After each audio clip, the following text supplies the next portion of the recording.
eu queria pensar no texto de Esther, antes de ir para o texto básico que a igreja está estudando, que é Mateus 19. E eu quero pensar junto com os irmãos, quando Mardoqueu, o tio de Esther, faz uma pergunta para ela, Esther 4:14. Ele pergunta para ela, no momento em que parecia que Esther estava com receio, ou não queria se envolver profundamente com o grande problema daquele momento, que era: os judeus estavam para ser destruídos. Esther era a rainha, pode ser que a destruição não chegasse para ela. Então o tio faz uma pergunta, que é uma pergunta que chega para todos nós. Ele diz assim: será que não foi exatamente para a conjuntura atual que você foi eleita, elevada à posição de rainha? E eu vou juntando os textos. Apocalipse 1:6 diz que Jesus Cristo nos fez reis e sacerdotes. Quer dizer então que todos nós aqui somos rainhas e reis e sacerdotes e sacerdotisas. Então aí a gente pega a pergunta de Mardoqueu, o Mardoqueu Jesus de hoje pergunta para nós: será que não foi exatamente para a conjuntura atual, onde as trevas desejam que crianças pequenas decidam o sexo dela? Será que não foi para esta conjuntura atual que o Senhor nos fez reis e rainhas, sacerdotes e sacerdotisas, para exercerem autoridade no reino do Espírito, para salvar as nossas crianças? Amém? Então nós vamos pensar com este foco, com o foco da exposição do Santander. Todos lembram? Todos são lembrados? Com o foco de que neste momento, quando muitos profissionais de direitos humanos, nos seus embates, será que um adolescente de 16, de 14, de 15 anos, que mata, que estupra, que às vezes é um serial killer, que mata diversas vezes, será que ele deve responder pelos seus crimes como se adulto fosse? E muitos dizem: mas ele é só um adolescente. Agora veja o que Satanás está fazendo com essa geração, nesta conjuntura. E se um adolescente que mata, estupra, não pode ser considerado apto para assumir o seu erro, como é então que uma criança de 5 anos, de 4 anos, é apta para decidir se ela quer ser homem ou mulher? Então Satanás está querendo confundir as cabeças dos adultos, e muitos adultos, eu penso que estão se deixando cegar, porque parece que essas duas colocações tão contraditórias, o de 16 não é capaz, mas o de 3, de 4 e de 5 é capaz para coisa tão séria. Irmãos, nós somos reis e rainhas para esta conjuntura tão complexa. Em nome de Jesus, nós nos assumimos como responsáveis por aquilo que Deus deseja estabelecer nessa geração tão confusa, tão atrapalhada. Nós somos de Deus. Estaremos dizendo sempre: que venha o teu reino, que venha o teu reino, que venha o teu reino, que se estabeleça o reino de Deus para a orientação das crianças, adolescentes, dos pais e das mães, para a glória de Jesus Cristo. Então eu ainda vou falar de crianças, e quero voltar só para um pequeno resumo anterior para nós nos situarmos. Em Mateus 18, de 1 a 6, Jesus estava em Cafarnaum, uma cidade da Galileia, e ali os seus discípulos, que eu gostaria de dizer assim, as suas autoridades, assim os seus missionários, assim os seus pastores, assim os seus mestres, assim os seus professores de escolas bíblicas, assim os seus elevados, digamos assim, os que têm proeminência, eles chegam e dizem assim: Jesus, afinal de contas, quem que é o maior no reino dos céus? E o texto diz que Jesus chamou um Pedrinho, um Antôniozinho, Vem cá, Carlinhos, chega aqui. E Jesus colocou uma criança no meio, porque ele ia falar, a resposta de Jesus tinha a ver com essa criança que Jesus chamou e botou no centro. Quando nós colocamos algo no centro, certamente, nós estamos dizendo que todos os olhos se voltem para aqui. Quando algo está no centro, quer dizer que nós estamos fazendo com que ninguém imagine que é ali, é aqui. Quando você coloca algo no centro, você está fazendo com que não haja nenhum equívoco. Não é na direita nem na esquerda, é aqui. Olha então Pedro, olha então João, Bartolomeu, olha para aqui, esta criança. E ele diz assim, se vocês grandões, se vocês adultos, se vocês os líderes não se tornarem humildes, como esse Francisquinho aqui, de modo nenhum, vocês entrarão no reino dos céus. E Jesus então estava falando dessa possibilidade, dessa característica de humildade que nós falamos semana passada das crianças. Em seguida, no capítulo 19, nós vamos vendo que pela sequência de assuntos, Jesus está entrando na família. Ele fala das crianças. No capítulo 19, algumas pessoas lhe perguntam sobre divórcio, e o que Jesus diz ali é: não desfaçam as suas famílias. Família é algo para ser mantida, e certamente haverá muitos problemas nas famílias, mas assim como não se amputa um pé, simplesmente, e a palavra simplesmente até parece inadequada, mas não se amputa um pé simplesmente porque ele está acontecidos necrosados. A gente diz assim, não, vamos fazer de tudo, e mais alguma coisa, mais uma cirurgia. Ninguém quer amputar um pé simplesmente porque alguém, algum técnico da medicina disse amputa. Nós diríamos, quero ouvir uma segunda opinião, não é assim que a gente faz? E por que que na hora do casamento nós queremos amputar?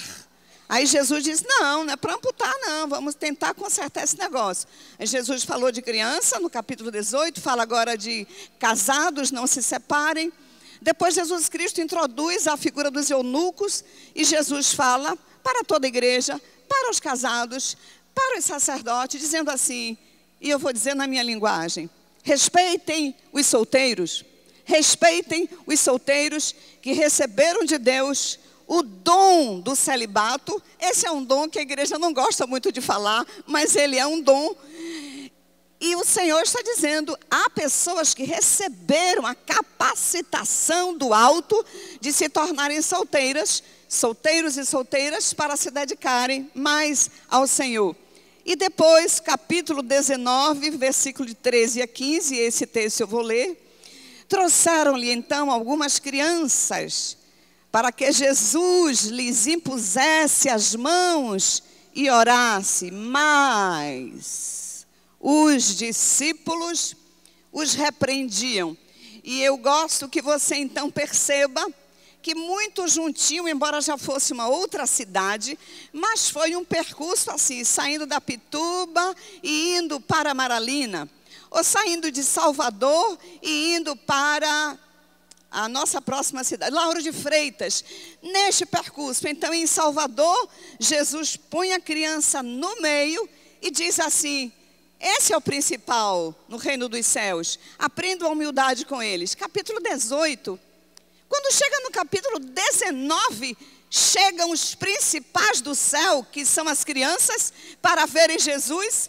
E os discípulos que tinham escutado Jesus há pouco disseram, não, nada de criança junto de Jesus. Não dá para a gente compreender por que esses discípulos ouviram há pouco Jesus dizer, eles, as crianças, são os maiores do reino dos céus, e daí a pouco os discípulos vão repreender estas crianças que querem chegar junto de Jesus. Nós perguntamos, será que eles não aceitaram que Jesus disse que as crianças são maiores? Será que eles não gostaram? Será que eles já tinham esquecido?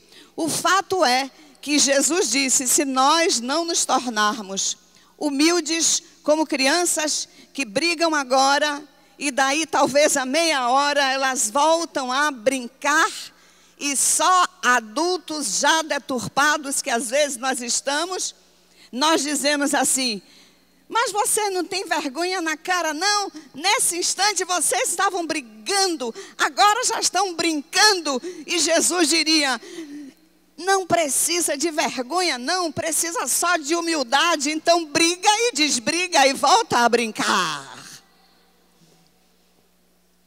Os discípulos não aceitaram, mas o ensino está aí para todos nós aprendermos que as crianças são humildes e nós precisamos aprender com elas.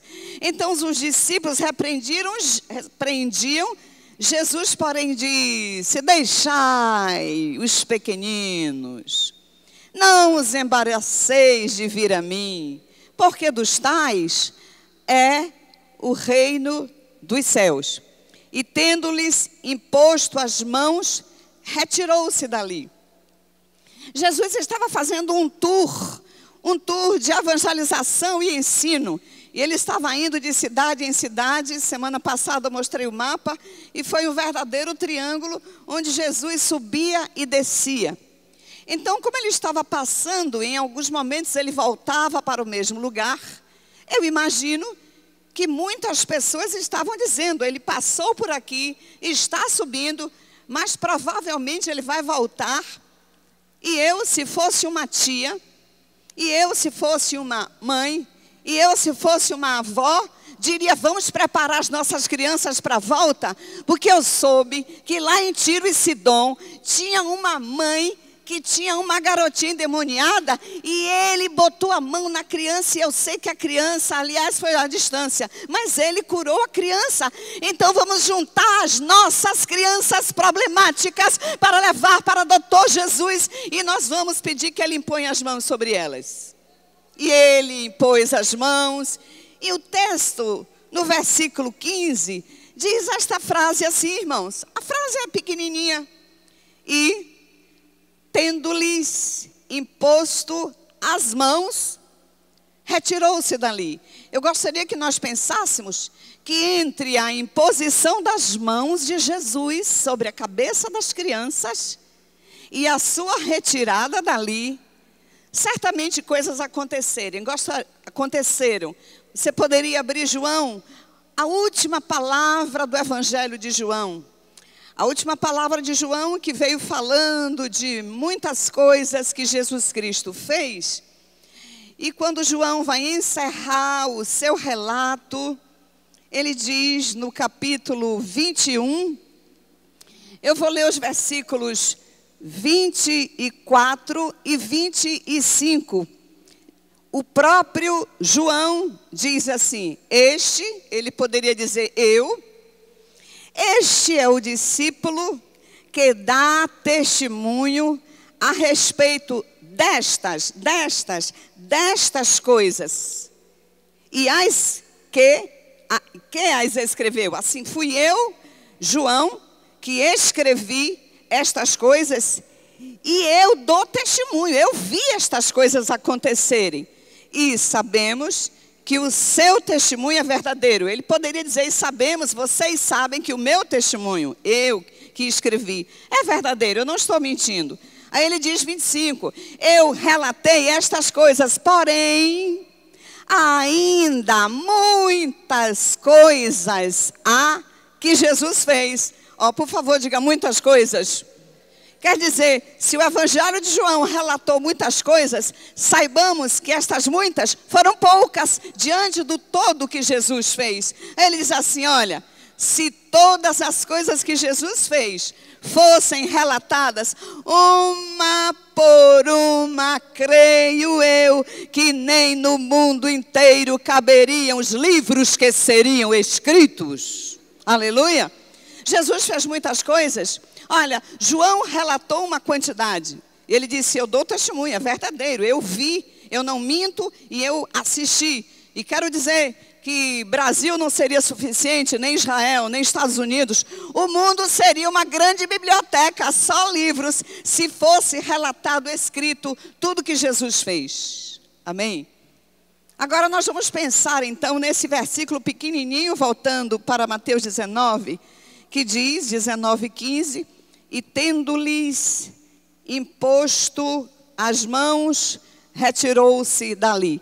Irmãos, agora eu vou convocar vocês para que nós pensemos algumas das coisas que aconteceram enquanto Jesus impunha as mãos em Jacozinho, em Pedrinho, em Antoninho, em Vitorzinho, em Hugozinho, em Brunozinho, em Mariazinha, em Cristinazinha, em Ivonezinha, porque as crianças da redondeza foram levadas para Jesus impor as mãos. Eu pensei em algumas questões de crianças que certamente os seus adultos gostariam de levar diante de Jesus. Pensei em algumas. Você pode pensar em outras tantas. E gostaríamos que pensassem coisas para se levar a Jesus, coisas de crianças, para que possamos fazer isso na nossa geração. Eu imagino que teve criança que foi levada porque ela estava cheia de tosse, catarro, e a mãe já tinha dado tudo que é xarope e não passou, e ela foi levada a si mesmo para receber a imposição de mãos de Jesus. Eu imagino que ele fez e a tosse passou, porque era a mão de Jesus imposta sobre aquela tosse. Eu imagino que tinha alguma criança com prurido, uma coceira terrível, e já tinha se colocado todas as coisas, e a criança lá se coçando, toda feito um macaquinho, às vezes fica assim se coçando, e essa criança que estava se coçando, quando aquela mão tão santa e poderosa foi colocada naquela cabeça, aquela criança pôde usufruir do alívio na sua pele. Todos nós sabemos que uma aparentemente simples coceira impede que a gente concilie o sono. Parece só pouca coisa, mas ela impede que a gente durma. Vocês conhecem crianças que têm um pezinho assim e que o calcanhar não toca no chão? E essa criança, às vezes, hoje é utilizada a palavra bullying. E elas, às vezes, são chamadas de aleijadinho, pezinho torto. E eu queria muito, e há muitos versículos bíblicos que eu digo ao Senhor: quando eu chegar no céu, eu quero ir na videoteca do céu. Há muitos filmes que eu quero ver. E eu quero ver Jesus fazer isso aqui, e o pezinho ir descendo, porque os nervos foram se esticando, e os ossinhos foram por um lugar. E eu imagino os olhinhos das crianças, e o pezinho dele, o pezinho não está mais torto. E aquelas crianças estavam podendo usufruir do poder daquele que estava ali. E cegos, havia muitos cegos naquela época. Havia criança cega assim. E eu imagino que é uma criança que não enxerga e alguém levou. E Jesus põe as mãos sobre a cabecinha. Eu imagino quando essa criança abriu e encontra aquele olhar de Jesus. O olhar de Jesus, pela primeira vez, é o rosto que aquela criança vê. E ela pode olhar outras coisas. E todo mundo dizia: ele está vendo, ele está vendo. Aleluia. Irmãos, você sabe o que é o sofrimento de uma criança com hidrocefalia? Aquela criança que tem uma cabeça imensa, desproporcional ao seu corpo. E Jesus Cristo, ao tocar naquela cabeça, aquela cabeça podia ir tomando o formato que o Senhor, Criador, estabeleceu para aquela criança. Paralíticos que foram levados de cadeira de roda, não sei se tinha cadeira, mas certamente ele tem que ter ido ajudado por alguém. E você imagina, irmãos, sempre que eu vejo uma criança paralítica, eu imagino a dor de uma criança, porque eu acho tão bonitinho o que eu vou fazer aqui. Eu já fiz muito isso quando era criança. Parece que correr e saltitar é a maior expressão de alegria de uma criança, não é, irmãos? E depois que ela faz isso e corre, ela gosta também de chutar, de correr. E uma criança presa numa cadeira de roda, irmãos, é muita angústia no coração de uma criança que só pode assistir aos seus coleguinhas correndo e chutando, e ela não pode fazer isso. Felizmente hoje já temos até as Paraolimpíadas, onde crianças podem nas suas próprias cadeiras chutarem bolas. Mas é claro que Jesus Cristo ali, quando ele põe as mãos sobre aquelas crianças paralíticas, aquelas crianças puderam correr. E eu imagino que havia grito das crianças, dizendo: olha, ele vê, ele pode correr, o pé voltou para o lugar. Mas havia também, queridos, dramas psicológicos de muitas crianças. Há alguns adultos que eu digo, às vezes nós adultos ou parecemos bobos, ou simplórios, gostamos de reduzir algumas coisas grandiosas a pequenininhas, e há muito adulto que diz assim: criança não tem problema. Você já ouviu essa frase tão boba? Nós poderíamos dizer que criança não tem problema de conseguir dinheiro para pagar o aluguel. Realmente ela não tem esse. Criança não tem problema que muitos adultos têm, mas crianças têm os problemas dela. E aí então nós podemos imaginar crianças que sentem na pele o problema da rejeição. Este fim de semana eu ministrei em Serrinha, e uma das pessoas, no sábado eu atendi 10 pessoas da igreja, todos lá da mesma congregação. E atendi um senhor de 54 anos, um senhor bonito, inteligente, com uma fluência verbal maravilhosa. E ele me dizia que ele não conseguia ser pai, ou melhor, não conseguia paternar os filhos que ele colocou no mundo. E ele sabia que ele já fez uma parte de um processo terapêutico, que por ele ter sido rejeitado pela mãe, ele fazia relações que ele estava me perguntando: eu não entendo porquê, eu já estou na 4ª companheira e todas me abandonam. E ele, que num primeiro momento de trabalho terapêutico, o terapeuta o levou a perceber que a história de vida dele precisava ser buscada. E ele buscou, e a sua mãe, em lágrimas, contou que, em sendo ele o filho caçula, ela não queria mais ter filho algum, e ela tomou medicação para abortá-lo. Mas ele não morreu. Ele não morreu fisicamente, mas ela nunca o aceitou como filho.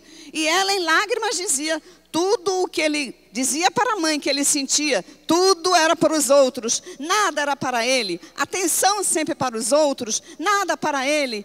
E a sua mãe disse que era assim mesmo. Eu estou dizendo para você que este homem de 50 e poucos anos, que me diz que ainda sofre isso, ele sofre isso desde a infância. Era uma criança que sofria profundamente a rejeição. Temos crianças em processo terapêutico, já há 5 anos de idade, já sofrem depressão por causa de profundas cargas emocionais. Quanto mais o tempo vai passando nessa conjuntura tão complexa que estamos vivendo, mais problemas emocionais. Há crianças que têm enurese noturna. Enurese é a incapacidade de controlar a urina. Então você faz xixi sem que o seu esfíncter possa controlar. Então a urina sai. Uma criança que tem enurese noturno, todos os dias ela escuta ou da mãe ou dos irmãos. Se for a mãe, vai dizer: mas não aguento mais todo dia lavar lençol de urina.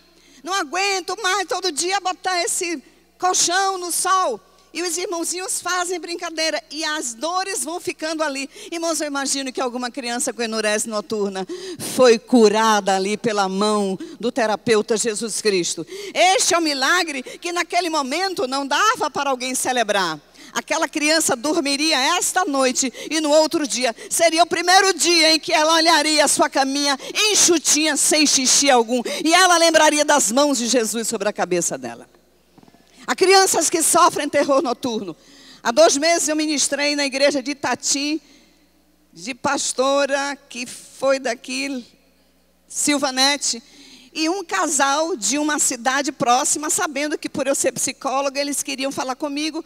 Quando terminou o culto, eles me procuraram e contaram como estava o seu filho tendo visões, que são visões, são verdadeiras alucinações. E eu conheci uma figura diferente no meio evangélico, diferente não, rara no meio evangélico, que é um psiquiatra dentro de igreja. Glória a Jesus.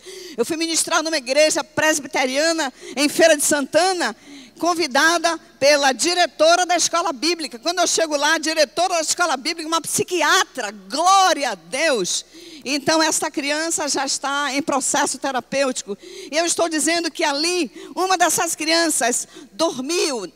Depois que Jesus impôs as mãos sobre a sua cabecinha, essa criança pode ter um sono tranquilo. E a família também. Porque uma família que tem uma criança que sofre terrores noturnos, alucinações. A criança diz: estou vendo um bicho. Irmãos, se você tiver o discernimento para Deus lhe dizer que ali é endemoniamento, faça isso, expulse o demônio. Se for demônio, você como crente tem autoridade espiritual e essa criança, pós expulsão do demônio, deverá dormir tranquilo. Mas se você expulsa e o demônio não sai por não ser demônio, em nome de Jesus, dá a essa criança um tratamento psicológico, porque ela está com alucinação, que é algo do psiquismo e não do espírito. Amém?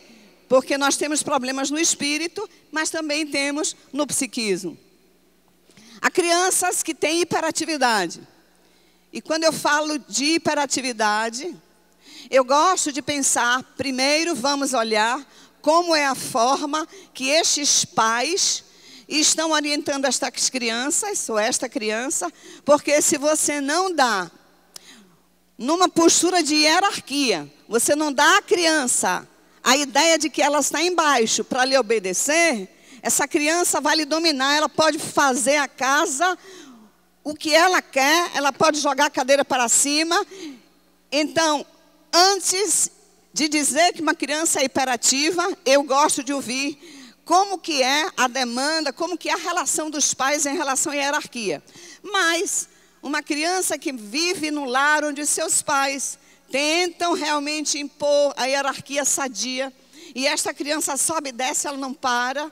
Essa criança precisa de ser ouvida por um neurologista, por um psiquiatra, por um psicólogo, porque a hiperatividade é um descontrole no cérebro. A criança não tem como parar, é como se algo estivesse ali freneticamente, é um desassossego para a alma da criança. E alguém estava lá assim com a hiperatividade, a mão de Jesus certamente curou uma criança hiperativa. Dislexia, irmãos. Há crianças que chegam na escola e ela vai ler e ela titubeia e os coleguinhas, normalmente, irmãos, professora sabe disso, né? Quando alguém diz G-E-L, irmãos, já está a classe inteira rindo. E isso é um problema psicológico, é um enfrentamento de uma vergonha imensa. E há algumas vezes que adultos pensam assim: você não lê porque você não quer, você é muito relaxado. Mas nós estamos diante de um problema de um cérebro. Este cérebro precisa ser levado para um neurologista. Entendem, queridos? E ali tinha criança com dislexia, que não sabia ler direito, não sabia escrever direito. Uma criança com dislexia, ela põe o 4 ao contrário. Imagine uma cadeirinha ao contrário. Ela põe o D do outro lado, o B do outro lado, é tudo trocadinho. Então o cérebro está dando sinais que ali não está, que as relações não estão perfeitas desses neurônios. Levem as crianças para os profissionais, amém? Se você levar já para um pediatra, ele já vai fazer um diagnóstico e já vai encaminhar. Mas a gente está onde? A gente está com uma quantidade de crianças na frente do Jesus, que está impondo as mãos sobre cada uma delas. E cada sofrimento está sendo repreendido por aquela mão, por aquela oração magnífica do Senhor Jesus. Você sabe o que é o sofrimento de um... Você sabe o que é ser gago diante das pessoas? Irmãos, é terrível ser gago. O sofrimento emocional, social, de todo jeito é terrível. E uma criança gaga, naturalmente, ou ela quer se esconder, talvez ela queira ficar só nos livros. E algumas pessoas pensam, então ela é muito estudiosa, mas às vezes aquele livro tão continuado o dia inteiro, sem querer ir brincar, é o lugar de esconderijo, de proteção, para não estar enfrentando as brincadeiras que a gente chama gozação das pessoas. Você tem uma criança gaga, leve ela para um pediatra, ele vai fazer o encaminhamento que ela precisa. Mas aqui a gente está diante do pediatra, psicólogo, neurologista, ele é tudo de uma vez só.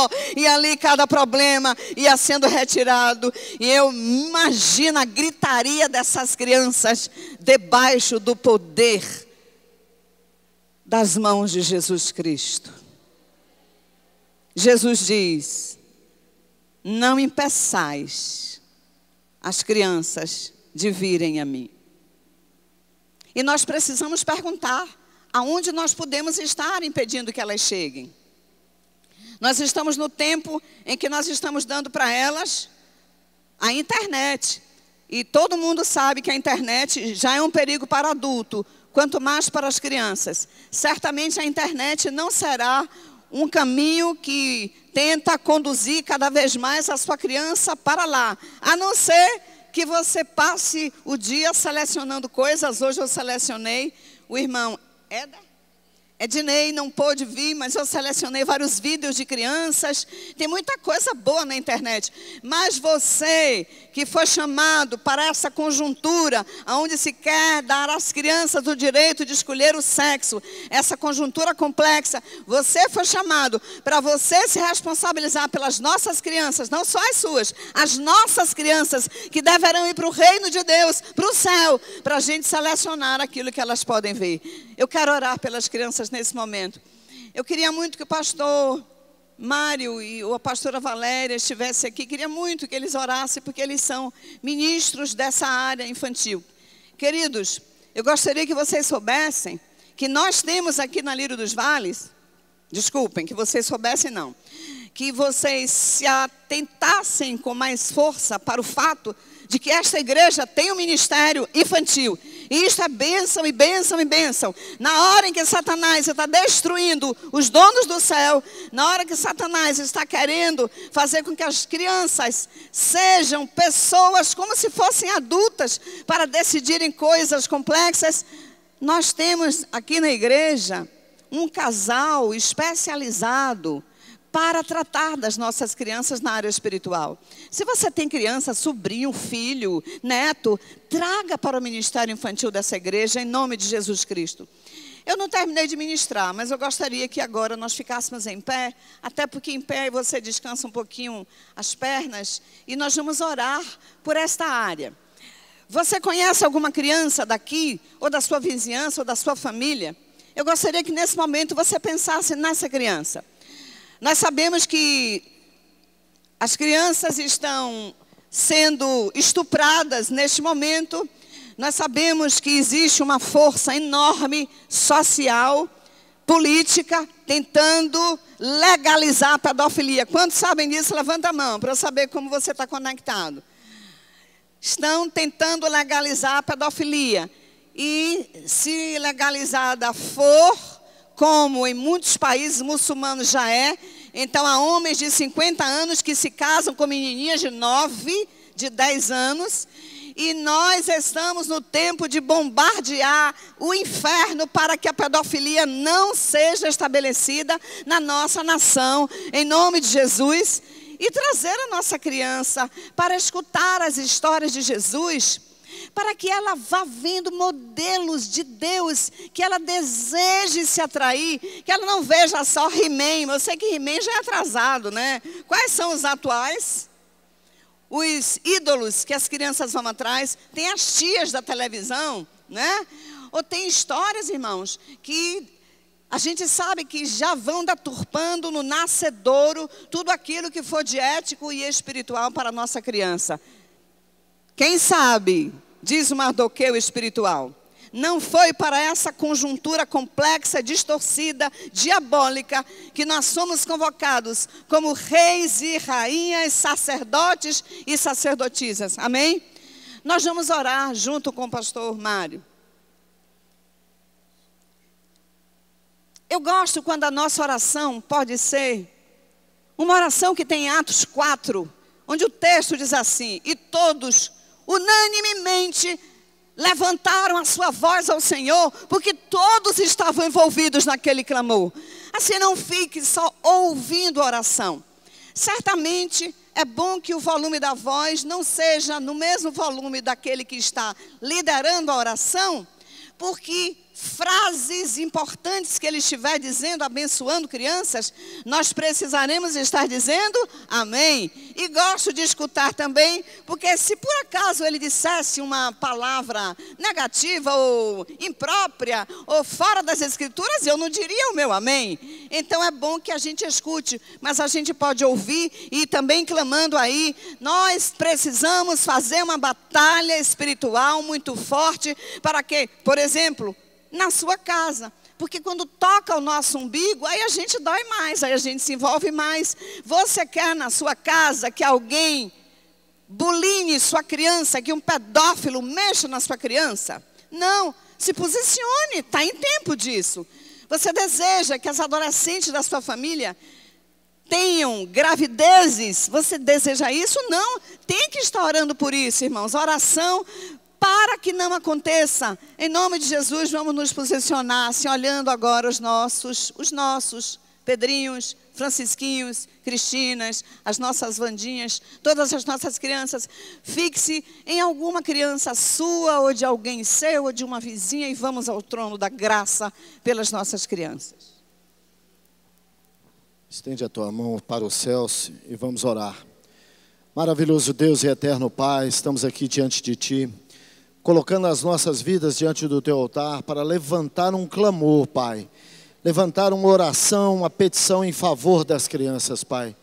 Nós sabemos que nesses últimos meses, esses últimos dias, Satanás tem se levantado, Pai, furiosamente, tentando incutir na cabeça de nossas crianças, Pai, a ideia de que um relacionamento homossexual é coisa normal, é coisa comum, e sabemos que isso não provém dos altos céus, mas foi nos dado, Pai, autoridade espiritual para pisar em serpentes e escorpiões, e nenhum mal nos causaria dano, Pai.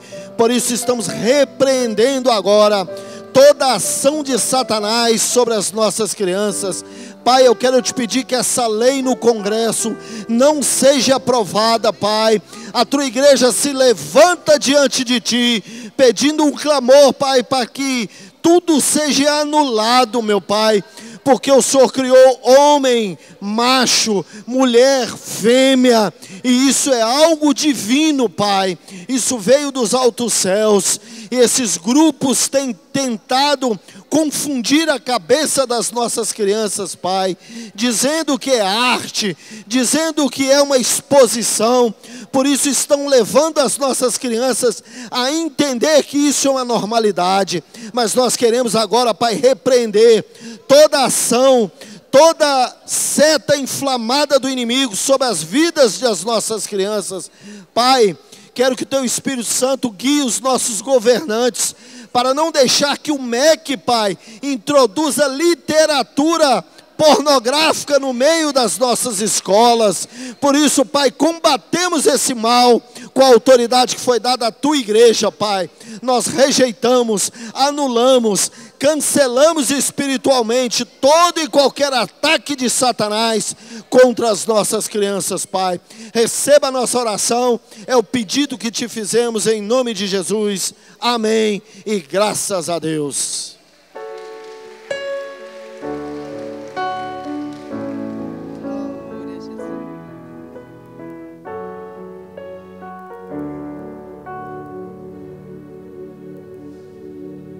Vinde, meninos, vinde a Jesus. Não conhece essa música? Do cantor cristão? Que alegria, sem pecado ou mal, reunir-nos todos afinal, juntos na pátria celestial, perto do Salvador. Os irmãos podem se assentar. Essa música diz: vinde, meninos, vinde a Jesus. Precisamos trazer as nossas crianças para Jesus. Então eu vou para 19. E Jesus, depois de impor as mãos e fazer aquela festa e mandar para casa crianças saltitantes, sem doenças mais, nem no corpo nem na alma, Jesus se retira dali. E eu lerei o 16. E eis que alguém, aproximando-se, lhe perguntou, era um jovem rico: mestre, que farei eu de bom para alcançar a vida eterna? Respondeu Jesus: porque me perguntas acerca do que é bom? Bom só existe um. Se queres, porém, entrar na vida, guarda os mandamentos. E ele lhe perguntou: quais? E Jesus começa falando pelo 6º mandamento do decálogo. E ele diz: não matarás, não adulterarás, não furtarás, não dirás falso testemunho. E no 19 Jesus diz: honra a teu pai e a tua mãe. E eu vou parar aí. Na próxima terça-feira já deverá ser o pastor Rogério Dantas que vai seguir o ensino. E ele vai ensinar sobre o jovem rico. Eu não vou ensinar sobre o jovem rico nessa noite. Vou falar sobre este que é o 5º mandamento da lei de Deus, que é: honra a teu pai e a tua mãe. Irmãos, Jesus Cristo disse assim para aquele jovem: você quer ir para o céu? Quero. E os mandamentos? E aí Jesus, referindo-se a Êxodo capítulo 20, onde estão os 10 mandamentos, Jesus Cristo não fala dos 4 primeiros mandamentos, que são os mandamentos que se referem a Deus. Não terás outros deuses diante de mim, não farás para ti imagem de escultura, não tomarás o nome do Senhor teu Deus em vão, e guarde um dia, o dia do sábado, guarde para santificar o meu nome. Esta primeira parte, Jesus não cita. Eu imagino que Jesus não citou, porque ele estava diante de um judeu, e judeu não é politeísta, judeu não tem imagem de escultura. Houve momentos em que o povo de Deus escorregou para a idolatria, mas ele sempre voltava, e o povo de Deus, o judeu, é um povo monoteísta, é um povo que tem um cuidado tão exagerado com o nome de Deus, que os escribas, quando iam escrever o nome de Deus, Jeová, então eles trocavam a caneta para que eles pudessem ter uma honra muito grande com o nome de Deus. Então essa primeira parte, eu imagino, pelo fato de Jesus não ter citado os 4 primeiros mandamentos da lei, eu imagino que é porque aquele homem era judeu, e o judeu guarda o sábado, e o judeu não toma o nome do Senhor em vão, e o judeu não é idólatra, e o judeu normalmente tem só Jeová. Aí Jesus entra na segunda parte. Agora, irmãos, a segunda parte, que é a parte que se refere às relações humanas, volto a dizer, o decálogo, a primeira parte, a relação com Deus, os 4 primeiros. E a partir do 5º mandamento, é a segunda parte, que são as relações humanas. Mas Jesus não começou pelo primeiro mandamento das relações humanas, que é: honra a teu pai e a tua mãe. Jesus começa pelo 6º, e ele vai seguindo com os não faça isso, não faça aquilo. E ele deixa o 5º mandamento para o último lugar. Bem, eu imagino que pelo menos para chamar a atenção, porque ele ficou lá separadinho, ao invés de ser: honra teu pai e a tua mãe e não matarás, ele diz: não matarás, não, e honra teu pai e a tua mãe. Irmãos, honra teu pai e a tua mãe para Deus é muito importante, a ponto de que o primeiro mandamento da relação com Deus é: não tenha outro Deus além de mim. E o primeiro mandamento da relação humana é: tenha respeito pelos seus pais. Os outros todos falam de outras pessoas: não mate os outros, não roube os outros, não adultere com a mulher de outra pessoa. Mas o primeiro das relações humanas é: honre seu pai e honre sua mãe. Irmãos, não vem no DNA de nenhuma criança honra, não vem. O que vem no DNA de uma criança é gagal, eu quero isso, eu quero aquilo. Aí depois de gagal ela aprende: eu quero chiclete. Aí ela aprende: eu quero pipoca. Eu quero o quê? Eu quero danoninho. Eu quero mais o quê? Iogurte. Eu quero passear. Eu quero ir para a praia. E ela vai aprendendo coisas todas que tem a ver com o prazer. Prazer, principalmente prazer do corpo. Você já viu alguma criança dizer assim: me dê um lápis que agora eu quero fazer o dever de matemática? Não é prazeroso. Então, prazer é uma coisa que vai vindo espontaneamente. O princípio do prazer está muito ligado ao nosso corpo, até porque a corporalidade manifesta assim rapidinho o prazer.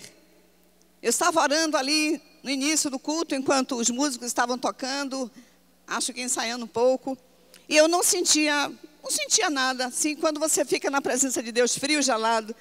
Eu dizendo: oh Deus, o corpo, se eu coçar um pouco já já sinto bem a coceirinha, já reduzindo. Se eu bebo água, rapidinho, né? Você sente que está sedentando.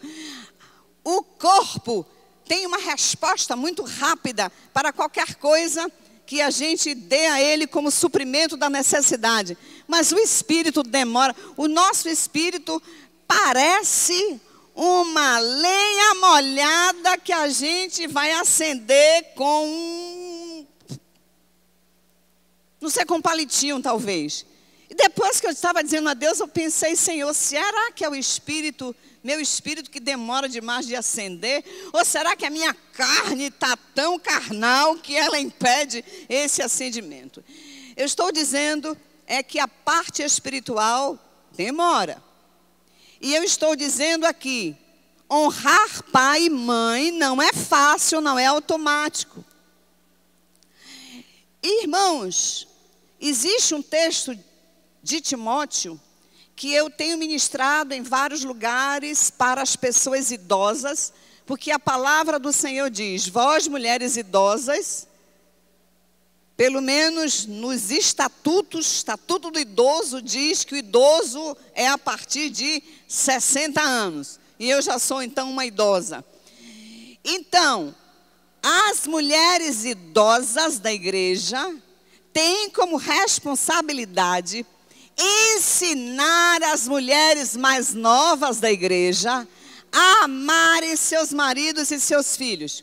Preguei esse assunto na igreja Caminho das Árvores tem um mês, e as irmãs levantaram, porque eu quero convocar muito este ensino em todas as igrejas onde eu vou, e normalmente as irmãs mais idosas, elas dizem assim para mim, mas Ivone, quando nós vamos dizer para uma moça mais jovem que ela está errada, ela diz assim, faço parêntese, irmãos, esse tipo de resposta que eu vou dizer e que você sabe que está sendo dito na atualidade, fala de uma geração, mesmo dentro da igreja, cada vez mais distanciada dos valores do reino de Deus. Que é assim, mas a vida é minha, e o que a senhora tem a ver com isso? Aqui nessa igreja, onde eu fui membro por alguns anos, uma obreira veio a mim, meio agoniadinha, quando a saída era assim mesmo, né, como está agora, já está inaugurado lá embaixo. E a obreira viu uma criança da igreja correndo. E a obreira imaginou que aquela criança, numa pista de alta velocidade como é aqui, a criança não tem raciocínio para pensar que vai ser perigoso. Então a obreira, eu não sei se ela deteve a criança, provavelmente deteve. E eu sei que ela estava me falando do relato de quando ela foi falar com a mãe da criança. E ela ganhou uma repreensão da mãe, membro daqui, dizendo, o filho não é seu. É assim. Ainda é assim. Se não tomarmos cuidado, vai piorar. Porque a Bíblia diz que nos últimos tempos, os homens serão amantes de si mesmos. Amante de si mesmo é assim, e daí? Eu sou eu, que você não tem nada a ver com minha vida. Você paga meu feijão? Você vai pagar minha passagem de ônibus? É você que me dá alguma coisa? Irmãos, isso não tem nada a ver com uma natureza nascida de novo. Eu acho que alguém que responde assim, ou não nasceu de novo, ou ainda é um anão na fé.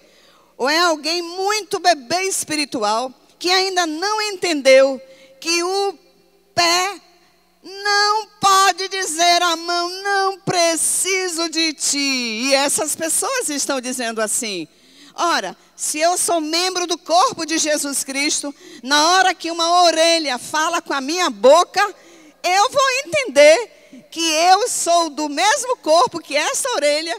E a orelha disse, boca, você está falando demais. E a boca deveria dizer, orelha, muito obrigada porque você me avisou.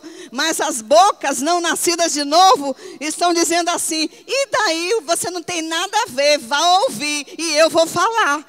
Irmãos, eu acho que são bons sinais para nós, bons termômetros, para nós mesmos verificarmos se nascemos de novo verdadeiramente, é um um pensamento, ou se embora tendo nascido, se nós não estamos desenvolvendo o caráter de Jesus Cristo, porque na igreja de Jesus, que é o corpo de Jesus Cristo, Ele deseja que cada um cuide um do outro. Agora, o que eu respondo a essas irmãs quando dizem assim, sim, Ivone, a Bíblia diz que eu devo ensinar as mulheres mais novas a amarem seus maridos e seus filhos. Eu digo para elas, eu sei que elas não vão gostar, irmã. É normal, porque em Hebreus 12 diz, a correção no momento não é de alegria. Eu digo, ninguém gosta, irmãos, é normal não gostar. Agora daí a não gostar, e aí eu dizer, não é da sua conta, não gostar, e daí dizer, é meu filho. Irmãos, eu estou dizendo é que se uma comunidade tem uma mesma linguagem em relação a cuidar de crianças, e aí as mulheres mais velhas estarão dando esse nivelamento para as mais novas que estão chegando nos seus casamentos e ensinando como criar filhos, como amar filhos, então essas crianças vão ouvir a mãe dizer, um exemplo, não corra na igreja. Aí a tia dali diz, não corra na igreja. Aí a criança vai ali, aí a outra diz assim, o que foi que sua mãe disse? Aí a outra diz, o que foi que sua mãe disse? Há um nivelamento no ensino para uma criança. Uma criança não vai conseguir honrar pai e mãe. Uma criança não vai conseguir respeitar adulto. Uma criança não consegue obedecer hierarquias. Se um adulto aqui diz, não corra, o outro chega ali e diz assim, aquela tia é muito enjoada, pode correr, meu filho. E isso está acontecendo, e muito, irmãos. E é muito. Mas a gente está pensando em quem? Porque se uma criança não conseguir honrar pai e mãe, certamente essa criança vai ter dificuldade de ir para o céu, porque ela não vai conseguir honrar o pai de lá. Então, em pensando que não vem da genética, não vem de berço que eu honre pai e mãe. Eu preciso receber o ensino diariamente, na escola, na igreja, em casa, na hora do banho, na hora da comida, na hora do estudo. Irmãos, é essa repetição incansável que estabelece e que estabiliza o respeito à hierarquia, de modo que se um pai e uma mãe fizer incansavelmente, talvez por 5 anos, ele vai agora descansar, porque a lei se estabelece no psiquismo da criança. Eu estive nessa cidade agora e uma pessoa me disse o absurdo, uma professora dizendo o absurdo, a professora das crianças lá na igreja que eu preguei, porque a criança é terrível na escolinha da escola bíblica, e a professora foi falar com a mãe, porque o menino chegou atrasado na escola bíblica, e a professora falou, e ele disse a hora que o menino dormiu, o menino dorme de madrugada. E, bem, aí a professora então vai à mãe, e a mãe disse assim, é isso mesmo que ele disse, eu subo, vou dormir e deixo eles lá embaixo, vendo televisão, porque eu já trabalho o dia todo, eu não estou para ficar olhando o menino depois de trabalhar o dia todo. Irmãos, a gente fica perplexos com alguns raciocínios e atitudes de alguns adultos, que a gente pergunta, onde está o cérebro desse adulto? Parece que adultos que não deveriam realmente casar e pensar se gostariam de ter filhos, porque estão criando crianças, pensando que criança não faz o que inclusive está patente para todos. Crianças hoje matam adultos. E parece que a gente pensa que na nossa casa não vai acontecer. Mas se o seu filho aqui deve ter 12 quilos, 15 quilos. Aqui deve ter 3 anos, 4 anos. Eu fico impressionado como é que um homem de 80 quilos, cheio de músculos, diz o que uma colega, talvez eu tenha dito semana passada, vou repetir para quem não veio, uma colega do meu trabalho, uma nutricionista, chegou exasperada, que ela assistiu a cena onde a mãe dizia para a filha que estava na mão do pai. A mãe dizia, você não vai para ali não. E ela dizia que ia. Não vai não, e ela dizia que ia. Quando a esposa falou com o marido para ele impedir a criança de 2 anos, o marido diz: e quem é que pode alguma coisa quando ela quer? Irmãos, eu fico perplexa. Irmãos, eu não compreendo para onde está indo a cabeça dos adultos. O que é que está acontecendo? Será que nós estamos sendo cegados? Será que nós estamos perdendo os nossos neurônios? O que é que está acontecendo? Irmãos, se Deus diz: honra teu pai e a tua mãe, se você não ensinar a criança a lhe honrar, se você não fizer a criança respeitar o pai dela, ela não vai aprender em lugar nenhum. Você está vendo, esse ano no Brasil, no sul do país, uma que eu chamei uma gangue de crianças de 10 anos na escola, vocês devem ter lido sobre isso.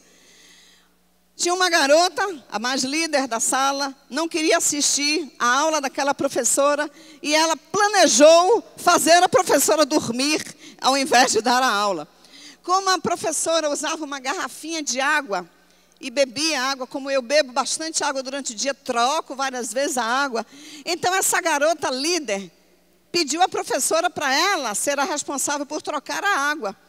E ela, a garotinha, pediu aos colegas que cada dia um levasse um comprimido, um remédio que tivesse em casa, para botar dentro da garrafinha de água da professora. E aí a água, ela que colocava, ela punha a água do vaso sanitário na garrafa de água da professora. Pode jogar aí no Google que você vai ler essa história. E aí, quando a coisa é descoberta, a professora... E aí, tanto o relato da professora, quanto o relato do secretário de saúde do município, eu pensei, parece que os adultos estão com uma nuvem de cegueira sobre si. Aí a professora diz: bem que eu desconfiava que o gosto da água não estava normal. E você pensa assim, é adulto mesmo? É um adulto que está fazendo essa reflexão? E a coisa mais impactante e negativa é que o secretário de saúde disse assim: nós vamos ter que fazer alguma coisa com essas crianças. A gente vai precisar ensinar a essas crianças que água de vaso sanitário não serve para beber. Irmãos, Satanás está cegando os adultos. E não achemos que isso está muito longe de nós. Vamos pensar como será que nós, nas nossas casas, estamos nos posicionando diante de, por exemplo, um pai chega e conversa com a mãe: olha para aí, o que é que nosso filho fez? O que foi, Francisco, que o menino fez? Olha, quando diz assim que o menino, ela já está de encontro ao que o marido está dizendo. O que foi que o menino fez? Olha para isso, eu quis sentar ali. Pois ele puxou a cadeira e não deixou sentar. Esta mãe, se ela não for responsável por ensinar o seu filho a honrar pai e mãe, ela vai dizer assim: olha, Francisco, tem tanta cadeira ali, sente em outra. Irmãos, vamos acordar. E todo adulto deve sempre se dirigir à criança para dizer assim: respeite o adulto, ao invés de brigar com o adulto e dizer: mas como é que você faz isso com a criança? Vocês estão entendendo isso, queridos? Está claro, em nome de Jesus? Não tem nada a ver com ser agressivo com a criança. Tem a ver com o fato de que é na tenra infância que nós vamos instalar o princípio da hierarquia, o princípio do respeito a pai, do respeito à mãe, para que ele possa respeitar a Deus. Porque se ele não respeitar pai e mãe, vai ser muito difícil ele respeitar um Deus que tem um livro bem grosso, cheio de regras para ele. Na semana passada, quando eu terminei, uma senhora, que eu estou olhando para ver se ela está aqui, mas me parece que ela não veio hoje, e ela saiu ali um tanto reconfortada com o que ela ouviu, porque ela pensa exatamente assim. E ela veio me contar: Ivone, quando eu vou na casa da minha filha e chego lá, os brinquedos dos meus netos estão espalhados pela casa. E aí eu digo para eles: guardar. E ela me disse: os meninos me obedecem, mas a minha filha não gosta que eu reclame com eles. Nós estamos chegando. Foi a senhora? Fica em pé aí, querida, por favor, obrigada, bata uma palma para ela, glória a Deus. A irmã Ilma, muito bem, irmã Ilma. A irmã Ilma está ensinando a criança a ser obediente. Irmãos, como é que a gente ensina uma criança a se submeter à autoridade? A criança espalhou os brinquedinhos, irmão. Brinquedo é o trabalho de criança. Livro é o trabalho de criança. Se a criança espalhou os brinquedinhos pela sala, não é outra pessoa que deve guardar. As primeiras vezes você até pode fazer com ela, vem cá, mamãe pega um, você pega outro. Mamãe pega um, você pega outro, porque você está ensinando. Depois que ela aprende, você que guarda. Não vai não, você que guarda. Olha, se a sua criança resiste e lhe diz 10 vezes que não guarda, significa que a sua hierarquia, que a sua força está muito enfraquecida. Vamos buscar uma forma de você se imbuir da sua responsabilidade, que é ter a sua voz ouvida pelo seu filho, em nome de Jesus. Eu penso, que depois que a gente levou o púlpito da televisão para casa, porque diga um púlpito que pode pregar 24 horas nos nossos lares é a televisão. Há pessoas que acordaram, ligam. Há pessoas que vão para o banheiro e ligam, porque elas dizem assim, pelo menos tem uma vozinha, eu estou ouvindo um ruídozinho. Bem, por si só, nada demais. Mas se você tem crianças em casa, irmãos, até propagandas transmitem valores. Você sabe, né? Que a venda de fogão só vende se tiver uma mulher nua do lado, não é? E aí você está só olhando o preço do fogão. Mas a sua criança está recebendo a carga da ideia que é fogão e mulher nua. E tantos outros valores que vão sendo passados. Então, eu ia dizendo, eu penso que quando a televisão ficou tão forte em casa, eu não tenho televisão há 7 anos, mas eu posso fazer isso porque eu moro sozinha. E claro que quem mora com outra pessoa não pode. Aí eu fiquei, no ano passado, feliz da vida. Por quê, pastora Eliane? John Piper é um monstro sagrado espiritual, diz, eu não tenho televisão. Aí eu fiquei tão me achando, né, um sucesso. Mas eu sei que a maioria das pessoas precisa ter a televisão em casa. Mas você precisa saber que ali é um veículo que só será veículo de Deus na sua casa se você estiver no controle para que aquela TV, aquela bocarra só fale valores do reino. Porque aquela bocarra pode vomitar os princípios do diabo. Por exemplo, uma criança que está na sala e assiste a um filho batendo a porta no rosto da mãe e você não está nem olhando aquilo, você está olhando, pode estar olhando a beleza do ambiente, diz assim, olha o jarro bonito daquela casa, e a criança recebeu aquele valor que alguém bateu a porta no rosto de um adulto. Se você se sentasse na frente da TV com sua criança, com olhar crítico, e dissesse para sua criança, que horror, aquela menina bateu a porta no rosto do pai, papai do céu não gosta. Não, se você estiver assistindo os horrores da TV, com este olhar crítico, a sua criança vai estar aprendendo os seus valores, vai dizendo aquilo errado, para a mamãe aquilo errado. Mas às vezes nós estamos assistindo apenas rindo daquilo que está acontecendo, mas aquele cérebro bem novinho, que recebe tudo que você joga, está como dizendo assim, se papai e mamãe estão rindo daquilo, então aquilo é próprio. E você precisa estar dizendo para a sua filha, para o seu filho, papai do céu não gosta daquilo. Você não vai dizer, papai do céu não gosta de criança que faz isso. Não, papai do céu gosta de criança endemoniada, papai do céu gosta de criança desobediente, não é, irmãos? Entenderam? Papai do céu gosta de criança desobediente. Papai do céu não gosta da desobediência. Sempre façam essa diferença. Papai do céu não gosta do comportamento errado.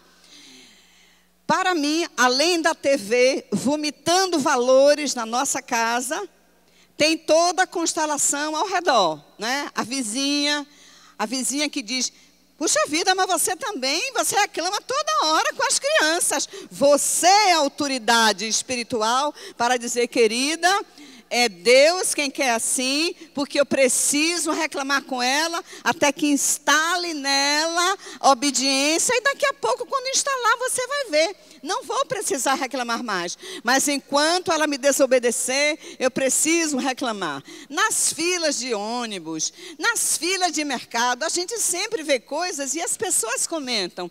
E é hora de você poder dizer se você crê o que os recursos humanos ímpios estão dizendo ou o que o recurso celestial de Provérbios diz para você ensinar a sua criança.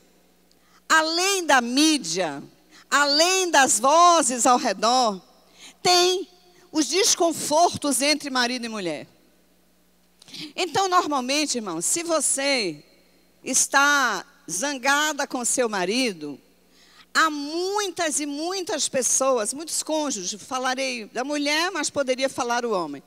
Se uma mulher está zangada com o marido, e o marido dá uma ordem para o filho, a mulher retalia o marido dizendo assim: mas você é muito chato com a criança. Na verdade, ela nem estava querendo reclamar com a criança. Ela está querendo manter a raiva dela pelo marido. Ao invés dela falar com o marido as questões lá do casamento, então ela usa a criança. E essa criança sempre vai se fortalecendo, porque a criança deseja ter o advogado de defesa dela em toda a casa. Você sabe que a criança procura sempre aquele que vai ceder. Então, se o marido João diz para Joãozinho: você hoje não vai chupar picolé.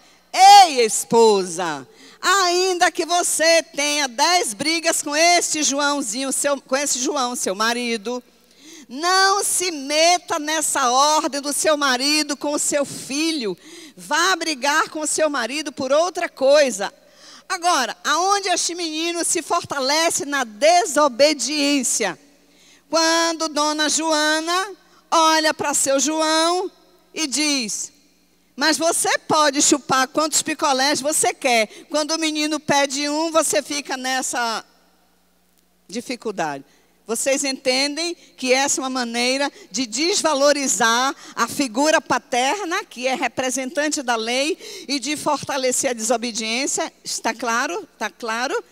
Então, sou eu, e a Bíblia diz: a mulher insensata é com a mão dela que ela vai destruindo o lar dela. É só o seu marido dar uma ordem para com o seu filho e você desfazer a ordem. Há mulheres que desfazem na própria presença do marido e diz assim: deixe de ser chato, dá o picolé para o menino. E aí é ensino de não obedeça a seu pai.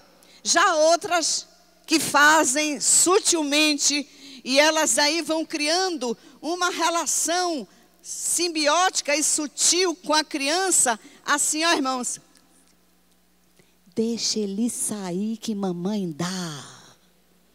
Irmãs, essa é uma professora na casa dela, para que o filho dela seja desobediente ao pai, vai ser desobediente ao pastor, vai ser desobediente a qualquer figura de autoridade, e depois vai ficar complexa a relação dela com Deus. Então eu estou lhe pedindo, você marido, você é casado?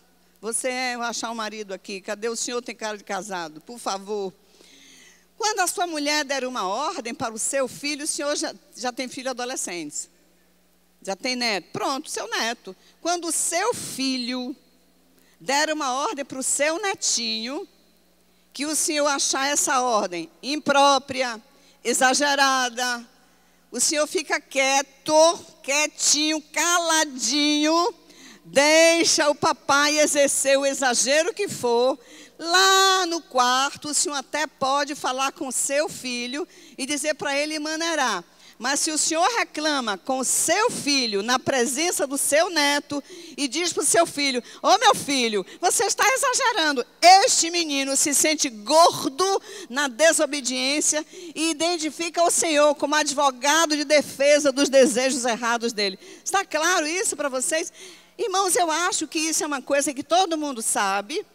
E eu fico perplexa porque todo mundo sabe isso, mas no cotidiano nós estamos assistindo maridos brigando com mulheres por causa da criança. Então a mulher briga com o marido. Puxa vida, como é que você faz isso com o menino? E eu digo, mulher, é para você olhar para o menino e dizer assim, puxa vida, como é que você fala assim com o seu pai? Entendem, irmãs? O grande na família é o pai e é a mãe. A criança não é para ser considerada aquela que deve ser honrada e paparicada e prestigiada contra a figura paterna, contra a figura da mãe. Em nome de Jesus, nós vamos orar. Só um minutinho, eu dou o microfone que fica melhor para as pessoas ouvirem, tá? Só um minutinho. Porque eu queria perguntar, que a senhora falou de a gente não ir de encontro à figura paterna do pai, nem de encontro à autoridade deles.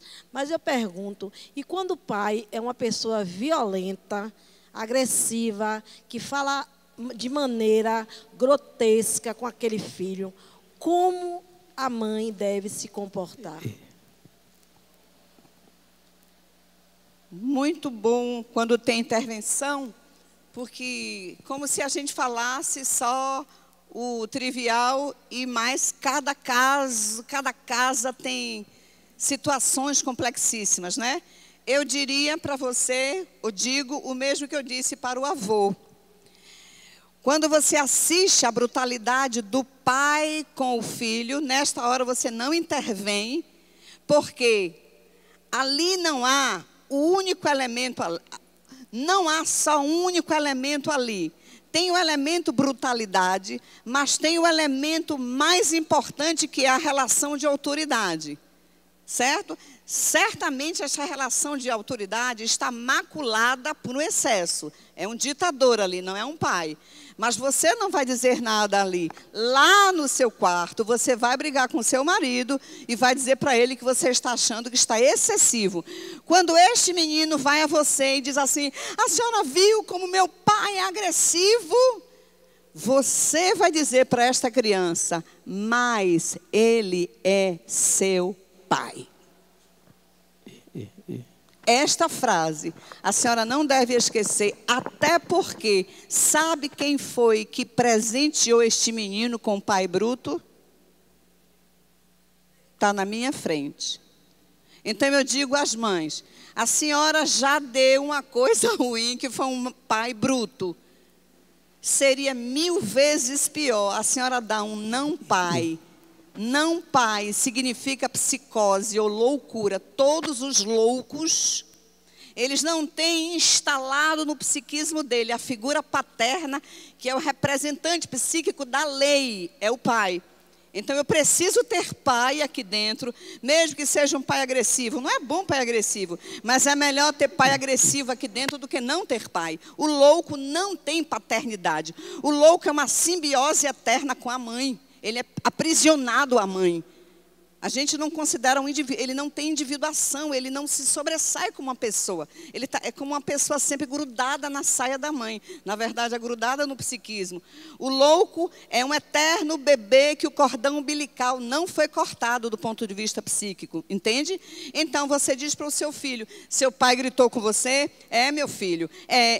Mas é seu pai. Você não vai gritar com ele. Vamos fazer o seguinte, vamos orar para papai do céu mudar o jeito de papai. Você dizendo isso, você não enfraquece a autoridade paterna. Você entende? É como se você tivesse um pé podre, um pé com tecido necrosado. Não vou jogar fora, mas está podre, mas é meu pé. Eu não quero ficar sem pé, mas está podre, vou consertar ele, mas eu preciso do meu pé. Agora, você vai precisar certamente de estar conversando com este adulto, às vezes até com uma figura de fora do casamento. Eu estive conversando, atendendo uma pessoa no interior, e essa pessoa que tem uma relação familiar que a gente diz disfuncional, né? Não é sadia. E esse marido, para ameaçá-la, quando essa esposa me disse que ela queria buscar ajuda do pastor, esse marido ameaça dizendo, quer dizer que você vai ficar falando minha vida para o pastor, né? Eu disse, querida, numa situação dessa, aí tem adulto precisa entender muito a Bíblia, por isso a Bíblia diz que você deve obedecer às autoridades, a Bíblia diz que você deve honrar seu marido, mas a Bíblia diz mais importa obedecer a Deus do que aos homens. E há circunstâncias em que se esse homem está totalmente errado, eu preciso. Lembram quando Moisés estabeleceu o dia inteiro ouvindo causas e que aí Jetro disse, você vai matar o povo e vai morrer. Moisés estava ouvindo causas, meu marido me bate, minha mulher não cozinha. Então, você pode levar o mau comportamento do seu marido ou da sua esposa para uma autoridade espiritual, sim, porque o seu objetivo ali não é denegrir o caráter dele, é buscar a ajuda de alguém que pode ajudar numa circunstância dessa. Respondi, querida? Está respondido? Alguém mais? Vamos orar, pensando nas nossas crianças, nas nossas casas, no nosso posicionamento nesse momento, quando aprendemos tanto que devemos deixar as crianças fazerem tudo o que elas quiserem. Senhor, muito obrigada, porque a Tua palavra, ela mesma diz no Salmo 119, lâmpada para os meus pés, é a Tua palavra e luz para os meus caminhos. De maneira que o Senhor está dizendo que em meio a estas confusões, nós temos luz. Em meio a essas trevas de tantos conceitos distorcidos, nós, o povo Teu, temos luz, sim. E em específico em relação à criação de filhos, temos uma lâmpada de uma potência imensa que é Provérbios de Salomão, aonde o Senhor diz, ó Deus, com tanto cuidado e especificidade, que eu devo usar vara, mas que eu não devo usar a vara com excesso a ponto de bater, que eu devo fazer com que o meu filho respeite o pai dele, e que eu devo fazer o meu filho respeitar a mãe dele, e que eu devo amar a minha criança, mas que eu devo saber que amor não é apenas o afeto do beijo, mas a correção também é uma forma de amar a criança, para que ela se torne alguém sadio, alguém que possa conviver bem com as pessoas, alguém que possa ser considerado um cidadão de bem, alguém que vai caminhar na estrada da vida com a alegria dela e dos que convivem com ela, e finalmente alguém que vai para o céu. Senhor, em nome de Jesus, eu oro principalmente pelos casais. O pai e a mãe, Senhor, muitas vezes eles estão, sim, em conflitos conjugais. Eu te peço, em nome de Jesus, a sabedoria, para que dona esposa saiba brigar com o dão marido, que ela não confunda a briga de mulher e marido com o pai do filho dela, que no nome de Jesus, os maridos e esposas saibam proteger a relação de pai, mãe e criança das influências, das questões de marido e mulher. Senhor, é complexo sim o casamento, mas o casamento é maravilhoso, foi o Senhor quem criou. O casamento é o veículo através do qual o Senhor povoou a terra para povoar o céu. Aleluia pelo casamento. O Senhor não deseja que o casamento seja desfeito, mas Senhor, como precisamos de ensino, de aprendizado, de oração, para nós ajustarmos, ó Deus, questões complexas. Como dói quando uma mãe percebe que o pai do seu filho é grosseiro demais. Sim, dói muito, mas dá sabedoria para essa mulher, para ela entender que o prejuízo de uma agressividade paterna é menor do que o prejuízo de não se ter instalado na cabeça a instância paterna. Em nome de Jesus Cristo, nós queremos, nós mesmos, abençoar as nossas famílias com posturas sadias, com posturas de respeito, que a mulher saiba respeitar o seu marido, ainda quando ela tem que discutir questões com ele. Que os maridos saibam respeitar as suas esposas, ainda quando eles têm que discutir em questões desagradáveis com elas. Ó Deus, que os maridos, que as mulheres que são pai e mãe saibam que eles precisam proteger a cabeça dos seus filhos, instalando nessa cabecinha o princípio de autoridade. Lembro de Jeremias 6, quando o Senhor diz: voltemos às veredas antigas. Eu digo que voltemos a essa fala que diz: respeite os mais velhos, respeite os mais velhos, respeite os mais velhos. Que nós voltemos a esta vereda antiga, que faz tanto bem à cabeça das pessoas. Respeitem os mais velhos, qualquer que seja ele, independentemente de ser da nossa família. Deus, ajuda-nos a tomar de volta valores tão sadios que Satanás levou e nós deixamos ir embora. Que nenhum adulto aqui seja insensato o suficiente para, quando vir um outro adulto reclamando com o seu filho, que nenhum adulto seja insensato para olhar para este adulto e dizer: ele não é seu filho. Oh Deus, em nome de Jesus, que nenhum pai, nenhuma mãe aqui seja insensato o suficiente para ir na escola do seu filho, enfrentar a professora e dizer para ela: você sabe quem paga o seu salário, então não reclame com meu filho. Deus, ajuda-nos a jogar de lado esta insensatez que calou profundamente nesta geração. Mas nós não somos geração só do planeta Terra, nós somos geração para ir para o céu. Oh Deus, em nome de Jesus, que saibamos dizer às nossas crianças: respeite sua professora, respeite seu professor, respeite seu pastor, respeite o professor de escola bíblica, respeite a sua avó.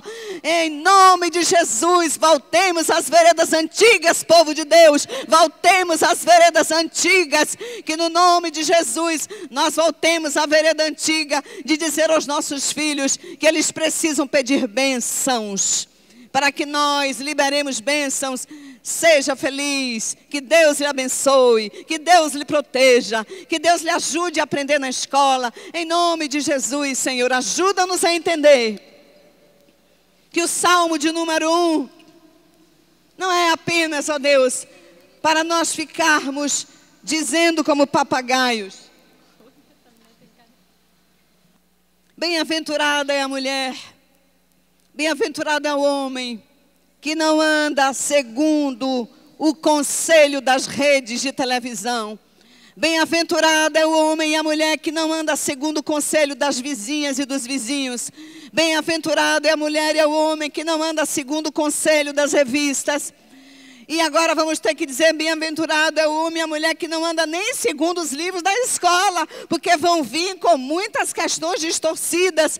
Mas bem-aventurado é a mulher e o homem que tem o seu prazer em provérbios de Deus, e em provérbios caminha dia e noite, e é nessa lei que nós nos regozijamos. Bem-aventurado é o homem e a mulher que não tem prazer nas coisas do mundo, mas o seu prazer está na lei do Senhor, em Mateus, em Marcos, em João, em Provérbios. E é nesses valores que nós meditaremos dia e noite, para que a nossa casa seja estabelecida na rocha chamada Jesus Cristo, e que vem vestido de Provérbios, de Mateus, de Salmos. Senhor, muito obrigada por esta palavra. Bíblia, lâmpada para os meus pés é a tua palavra. Quando nós estivermos em dúvida se é o que o professor disse, se é o que o psicólogo ímpio disse, que saibamos recorrer para a nossa bússola, que é Provérbios de Salomão, que ensina pai e mãe como criar os seus filhos no caminho do Senhor. Muito obrigada, Senhor, pela pérola da tua palavra, deixada para nós desde Moisés, que vem escrevendo para nós. Muito obrigada, Verbo de Deus, feito em carne, que foste para a cruz, mas que não ficaste na sepultura, e que vai vir em breve para nos buscar. Aleluia, glórias ao Senhor. Amém.